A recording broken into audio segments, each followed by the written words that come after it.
Recovery उसके period में हुई है, वो रिकवरी कहाँ जमा कराई गई है।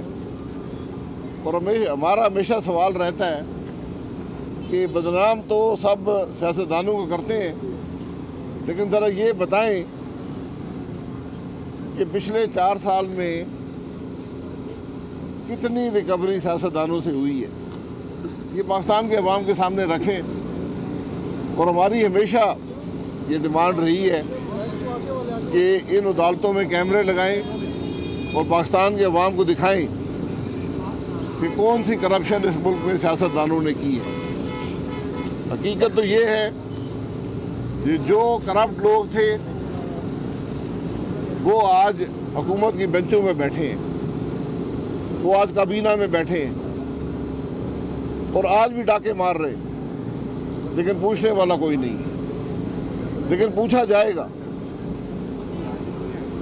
ये इस मुल्क का वज़ीर-ए-आज़म ये जवाब ना दे सके, 7 साल इलेक्शन कमीशन में कोई जवाब ना दे, कोई बैंक की स्टेटमेंट ना दे, इलेक्शन कमीशन में झूठ बोले, 22 बैंक अकाउंट छुपाए, 2 बैरूनी कंपनियों का चेयरमैन हो, वहाँ पैसे इकट्ठे करे, वहाँ कंपनियों से पैसे ले, जो मुल्क में भेजे उसके अंदर भी 30 करोड़ की कमी हो, कई ममालिक में जो कंपनी है उनका कोई हिसाब ना दे, उससे नैब नहीं पूछेगा, उससे हमारी आली अदलिया भी खामोश है।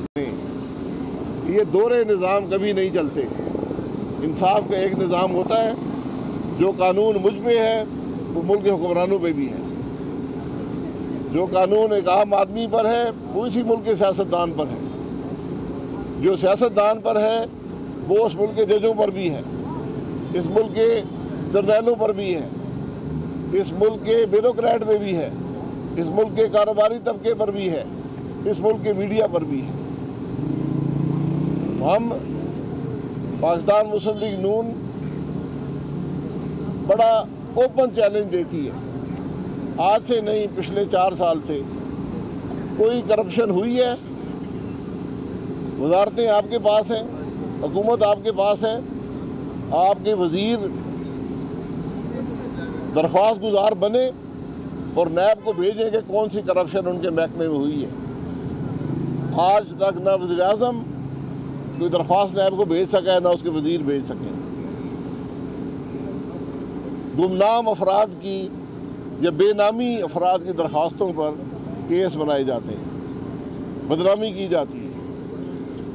ये मैं नैब को बताना चाहता हूँ कि नैब का एहतसाब होगा, नैब को जवाब देना पड़ेगा।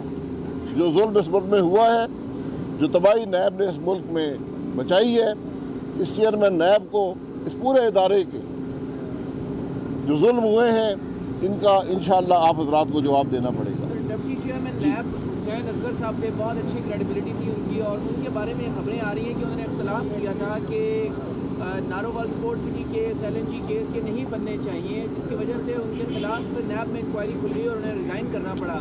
हुसैन असगर साहब बहुत अच्छी क्रेडिबिलिटी रखते हैं, उनकी बड़ी रिस्पेक्ट है।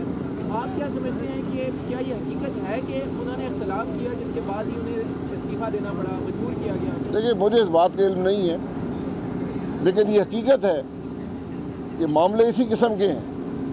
केस होता नहीं है, जैली केस बनाए जाते हैं।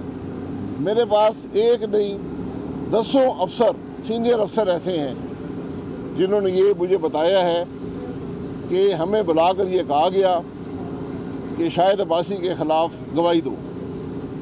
हमें ख़त दिखाया गया कि ये तुम्हारी स्टेटमेंट है जो तुमने देनी है और ये तुम्हारा गिरफ्तारी का वारंट है, फैसला कर लो।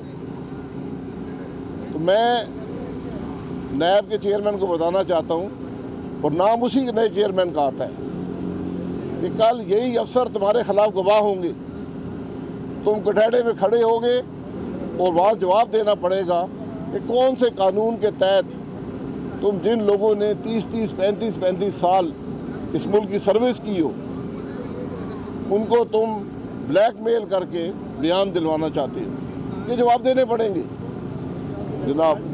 फवाद चौधरी साहब ने कहा है कि नून लीग के 4 रहनुमाओं की अहम शख्सियत से मुलाकात हुई है और नवाज शरीफ का पत्ता काटने की बात की गई है। वो कौन से 4 रहनुमा हो सकते हैं, कोई आइडिया, या फवाद चौधरी की बात में कितनी क्रेडिबिलिटी है? पहले फवाद चौधरी साहब अहम शख्सियत का नाम बता दें, उसके बाद बता देंगे कि कोई किसकी मुलाकात हुई है।